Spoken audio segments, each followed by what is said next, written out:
Sir please, मैंने बड़ी मेहनत से ये रिपोर्ट तैयार की है।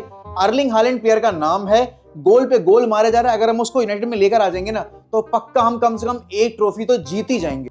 अरे कौन है ये अर्लिंग हालैंड? कहां से ले आए उठा के इसको? भाई की तो शक्ल भी अच्छी नहीं है, कैसा दिखता है ये बेढंगा सा। और क्या करूं मैं इसके गोल्स का? गोल्स मार देगा ट्रॉफी जीत जाएंगे। अबे ट्रॉफी जीतनी किसको है? सोशल मीडिया पे फॉलोअर्स बढ़ाने हैं, सोशल मीडिया पे रीच बढ़ानी है। क्या ये कर पाएगा? क्या ये रील्स पे डांस कर सकता है? और बाकी सारी बातें हटा भी दूं मैं, जब हम मैच हारेंगे तो क्या ये लंबे लंबे पोस्ट सोशल मीडिया पे डाल पाएगा? अबे प्लेयर्स वो लेकर आया करो जो हमारी मार्केटेबिलिटी बढ़ाएं, ऐसे प्लेयर्स नहीं चाहिए जो कि ट्रॉफी जितवाएं। अच्छा ठीक है सर, आप अर्लिंग हालैंड नहीं खरीदिए, मेरे पास एक और बहुत ही यंगस्टर और एक बहुत ही high scoring high prolific goal scorer है, जूलियन अल्वारेज। महज 20 मिलियन मिल जाएगा आपको रिवर प्लेट से। आई थिंक हमें बात आगे बढ़ानी चाहिए। और क्या ये रोज रोज नए लड़के उठा के ले आते हो? कौन है ये अल्वारेज? अब 20 मिलियन का प्लेयर? अबे तुम्हारा दिमाग खराब है? मैनचेस्टर यूनाइटेड है हम, 40 मिलियन के प्लेयर को 80 मिलियन में खरीदने वाले क्लब है हम। यहाँ पर 20 मिलियन का प्लेयर पे मैं हाथ रखूंगा?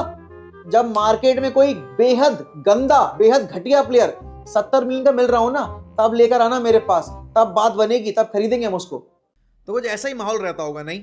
अगर मैनचेस्टर यूनाइटेड के ड्रेसिंग रूम की बात की जाए या फिर हमारे सीईओ के रूम की बात की जाए, जब स्काउट्स जाते होंगे आपके सीईओ के पास तो कुछ इसी तरीके से रिएक्ट करते होंगे एड वुडवर्ड उस टाइम पे, या फिर आपके रिचर्ड आर्नल्ड। अब यहाँ पर मैनेजमेंट में चेंज आया तो हरकतों में भी चेंज आएगा। अब लोग थोड़े फुटबॉलिंग ब्रेन वाले आए हैं तो यहाँ पर अब स्काउट नेटवर्क में भी इंप्रूवमेंट होगा। और ये सारी चीज़ें, ये सारी जो बातें, ये मैं अपने मन से बना के नहीं बोल रहा। ये कल ओले गुनार सोल्शायर ने स्टिक टू फुटबॉल का जो उनका इंटरव्यू था गैरी नेवल, रॉय कीन और आपकी इयन राइट वगैरह के साथ, उसमें ये चीज़ें बखूबी तौर पे बताई हैं कि जब मैं मोल्डे में था तब मैंने अर्लिंग हालैंड का नाम सजेस्ट किया था, लेकिन उस वक्त भी मैनेजमेंट ने वो नाम ठुकरा दिया था। उनको लग रहा था कि इस प्लेयर की मार्केटेबिलिटी नहीं है, ये प्लेयर आगे चलकर वो पोटेंशियल हिट नहीं कर पाएगा कभी, जो अभी ओले गुनार सोल्शायर बता रहे हैं इसमें काबिलियत है। और आज वही अर्लिंग हालैंड यहाँ पर आपको हर डार्बी में आके पेल के चला जाता है बिना थूक लगाए, और आप कुछ नहीं कर पाते। और अभी अगर मैं इस वक्त पे हमारे रिक्रूटमेंट सिस्टम की बात करें तो आप ये देखो कि आप जूड बेलिंगम को स्टेडियम टूर दे रहे हो, आप जूड बेलिंगम को कैरिंगटन की सर्विसेज का टूर दे रहे हो, और यहाँ पर आप उसको प्रोजेक्ट प्रेजेंट करने की बजाय क्या प्रेजेंट कर रहे हो? सर एलेक्स से मिलने की अपॉर्चुनिटी, ब्रायन रॉबसन से मिलने की अपॉर्चुनिटी, एरिक कैंटोना से मिलने की अपॉर्चुनिटी। भाई साहब वो 17 साल की उम्र में ऑलरेडी 25 साल के एक प्लेयर का दिमाग लेके घूम रहा था। उसने सीधे आके सबसे पहला सवाल जो आपकी मैनेजमेंट से किया, आपके मैनेजर से किया, सोल्शायर से, वो यही था कि मुझे मिनट्स कितने मिलेंगे, आप मुझे ये बताओ, मैं यहाँ से किसी भी क्लब में जा सकता हूँ, मैं अगर आपके क्लब में आऊँगा तो आप मुझे क्या प्रॉमिस कर रहे हो, मेरा फ्यूचर किस तरीके से डेवलप होगा, मैं इसके बाद अगला स्टेप कहाँ ले जा पाऊँगा, और मेरा करियर ट्रेजेक्ट्री ग्राफ कहाँ जा सकता है आपके क्लब को ज्वाइन करने के बाद। तो ये सारी चीज़ें तो डिस्कस की नहीं जाती, ये सारी चीज़ें हम बताते भी नहीं हैं। हम जो चीज़ें प्रेजेंट करते हैं वो बताते हैं कि आपको इनसे मिलने का मौका मिलेगा, आपको उनसे मिलने का मौका मिलेगा, स्ट्रेटफोर्ड एंड की कहानियाँ, ये कहानियाँ, वो कहानियाँ। और इसीलिए आप देखोगे कि यहाँ पर लिवरपूल और मैन सिटी और इवन आर्सेनल इस आज के टाइम में आपसे बहुत आगे निकल गया और आप पिछड़ते चले जा रहे हो।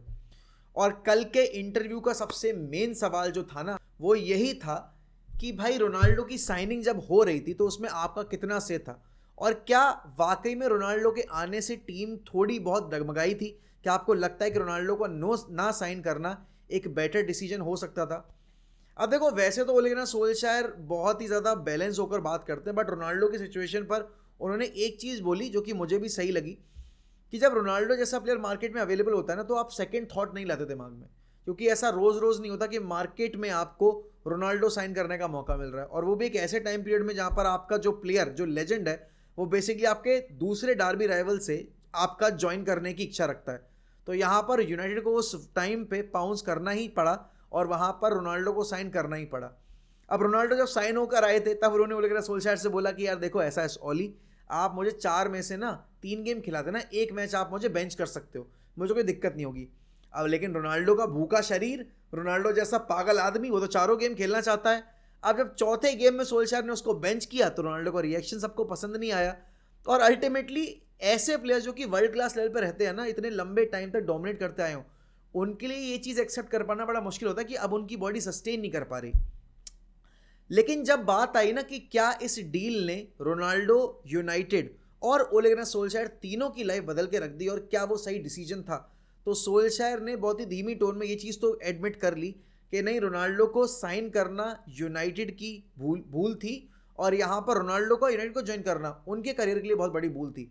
अब देखो, इसके पीछे दो रीज़न दिए जा सकते हैं। एक तो पहली बात तो ये कि जब एक प्लेयर रियल मैड्रिड छोड़ता है ना, तो उसका करियर ट्रेजेक्ट्री ग्राफ नीचे जाना तय है, क्योंकि रियल मैड्रिड के ऊपर और कोई क्लब है नहीं।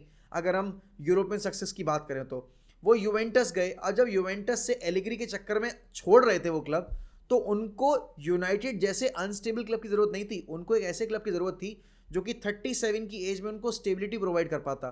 और यूनाइटेड में आकर उनको स्टेबिलिटी प्रोवाइड नहीं मिल रही थी, बल्कि यहाँ पर उनसे और ज़्यादा डिमांड्स बढ़ रही थी। अब वो प्लेयर जो कि एम्बिशन लेकर आ रहा हो कि उसको चैंपियंस लीग जीतनी है, और सामने वाली टीम जिसको वो ज्वाइन कर रहा है वो इतने सारे सालों में चैंपियंस लीग का सेमीफाइनल का मुंह ना देख पाई हो, तो कैसे चीज़ें सुधरेंगी। और फिर आपके पास प्लेयर्स भी इस कैलिबर के नहीं है कि रोनाल्डो के पोटेंशियल पे मैच कर पाएँ उसका गेम प्ले। और हुआ वही एंड में जाके कि रोनाल्डो के गेम में जो फ्लॉ थे विद दी एज वो हाईलाइट होने लगे, जिसकी वजह से यूनाइटेड का पूरा सिस्टम जो है वो कोलैप्स हो गया। और अल्टीमेटली ये रिलेशनशिप जो था ना, वो बहुत ही साउर नोट पे एंड हुआ। अब अगले सीजन में आते में जब आपने एरिक टेन हैग को अपॉइंट किया ओले गुनार सोल्शायर के रिप्लेसमेंट के तौर पे, तो वहाँ पर एरिक टेन हैग का फिलॉसफी जो था वो बिल्कुल क्लियर था कि उनको हाई प्रेस करने वाले प्लेयर चाहिए। अब वो आज की डेट में आप देख लो कितने हाई प्रेस होते हैं हम, और कितना हमारा स्टेबल सिस्टम है। तो उस चक्कर में ईगो क्लैश हुआ between Ronaldo and Erik ten Hag, और अल्टीमेटली रोनाल्डो ने जाकर वो पीएस मॉर्गन को इंटरव्यू दे दिया। अब जब आप किताब के पन्ने पलट के पीछे पढ़ोगे ना जाके, तो आपको गलतियां नजर आएंगी कितनी ज़्यादा मैनेजमेंट लेवल पे हुई थी। जब रोनाल्डो क्लब छोड़ के जाना चाहते थे, तब उनको जबरन रखकर क्लब में आगे अगले सीजन में कैरी फॉरवर्ड किया, उनको यूरोपा लीग खिलाया। और यूनाइटेड जब रोनाल्डो को साइन कर रही थी, तो रोनाल्डो को इस चीज़ का अंदाज़ा नहीं था दूर दूर तक कि यूनाइटेड की अभी हालत क्या है, प्लेयर लेवल पे, टैलेंट लेवल पे, एंड डेफिनेटली कॉम्पिटिशन लेवल पे यूनाइटेड कितना पिछड़ी हुई है अपनी ही लीग के अंदर बाकी सबसे बड़ी अपनी राइवल्स के अगेंस्ट। अब यहाँ पर रोनाल्डो के उस इंटरव्यू ने ना पूरा सिनेरियो ही क्रिएट करके रख दिया, क्योंकि आप देखो उसके बाद एक डोमिनो इफेक्ट हुआ। और यहाँ पर आप देख रहे हो कि आज सऊदी प्रो लीग में अगर इतने प्लेयर्स खेल रहे हैं, वो सिर्फ उस एक इंटरव्यू के चक्कर में जो कि पियर्स मॉर्गन को रोनाल्डो ने दिया, फिर वो सऊदी चले गए, और वहाँ से जो बाकी वर्ल्ड क्लास प्लेयर्स थे वो धीरे धीरे करके यूरोप छोड़कर सऊदी जाने लगे। अब आपके ओले गुनार सोल्शायर से जब पूछा गया कि वॉटफोर्ड वाले गेम में बेसिकली आपको क्या फील हुआ था, क्या आपको लग रहा था कि आपकी जॉब जाने वाली है, तो बहुत ही खुले शब्दों में बोला है सोल्शायर ने कि मुझे हाफ टाइम पे पता चल गया था, मेरा इंट्यूशन बोल रहा था कि मैं अगले दिन यूनाइटेड की जॉब में नहीं रहने वाला हूँ। और जब मैंने हाफ टाइम पर प्लेयर्स को ये बताया कि I think this is the last time we are playing a game together, और यहाँ पर इसके बाद I don't think we'll be able to continue as the manager and the players, तो कितने प्लेयर्स ऐसे हैं यहाँ पर जो कि अगले हाफ में नहीं खेलना चाहते, जिनका मन नहीं है टीम के लिए खेलने का। तो भाई आपको पता है कौन से वो दो खिलाड़ी थे जिनको सब्स्टिट्यूट किया गया था?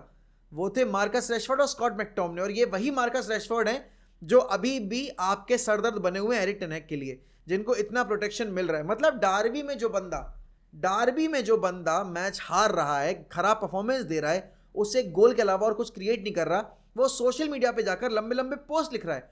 और यूनाइटेड का जो फैन बेस है वो ऐसे प्लेयर्स को एंटरटेन कर रहा है। क्यों? क्योंकि he is Manc born and bred, he is United through and through. और इन्हीं प्लेयर्स के चलते यूनाइटेड का जो करियर ग्राफ है ना, जो आपका भी आप बोलोगे क्लब ग्राफ है, वो नीचे जाता जा रहा है, क्योंकि इन प्लेयर्स के अंदर वो एम्बिशन नहीं है, इन प्लेयर्स के अंदर वो पैशन नहीं है कि क्लब को ये वापस से रीइंस्टेट करना चाहें उस अपने पोडियम के ऊपर, या फिर लिवरपूल और मैन सिटी के कंपटीशन में अपना जो लेवल है वो अपराइज कर पाएं।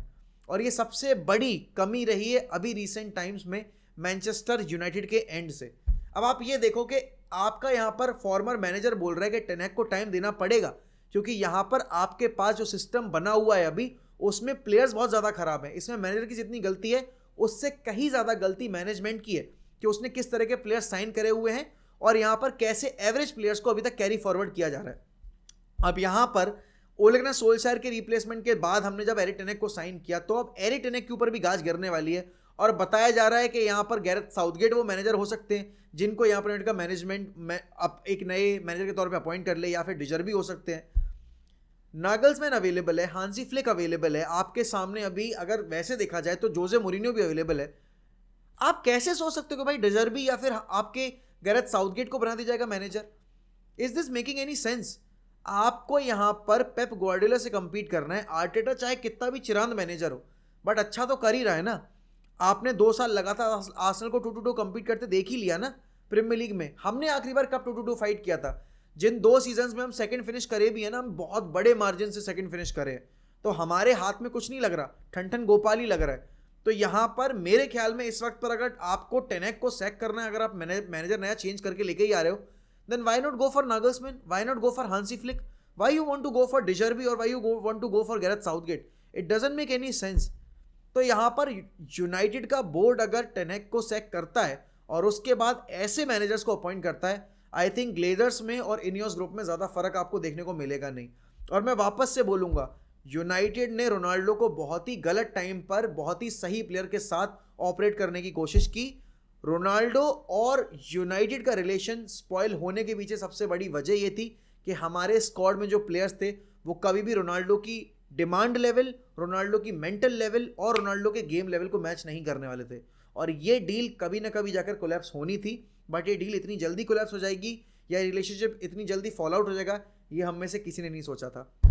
बट डेफिनेटली अगर मैं आज किताब के पन्ने पलट के और इस डील को वापस से स्टडी करने की कोशिश करूं, तो डेफिनेटली ये फेल्ड डील रही दोनों ही पार्टीज के लिए, क्योंकि रोनाल्डो को जो करियर ग्राफ चाहिए था वो नहीं मिला और यूनाइटेड को जो प्लेयर चाहिए था वो तो उसको मिल गया, लेकिन जो सिस्टम चाहिए था वो उसको नहीं मिल पाया। आपके क्या ख्याल हैं इस वीडियो को लेकर, वो मुझे बताइए कमेंट सेक्शन में। अगर आपको वीडियो पसंद आई है तो प्लीज सब्सक्राइब करिए, शेयर करिए अपने दोस्तों के साथ ऐसे और कंटेंट के लिए, and make sure that you are liking this video to a larger extent, क्योंकि यहां पर जितने ज्यादा लाइक्स उतनी ज्यादा रीच मिलेगी इस वीडियो को। बाकी इसी के साथ मैं आपसे लेता हूं अलविदा, मिलते हैं अगली वीडियो में, तो good bye, take care. Up the fucking Reds, glory glory Man United. It's महीने का टारगेट हमारा 100 के है, तो प्लीज सब्सक्राइब करना मत भूलिएगा। Also follow us on Instagram with the name मोहक अनस्क्रिप्टेड।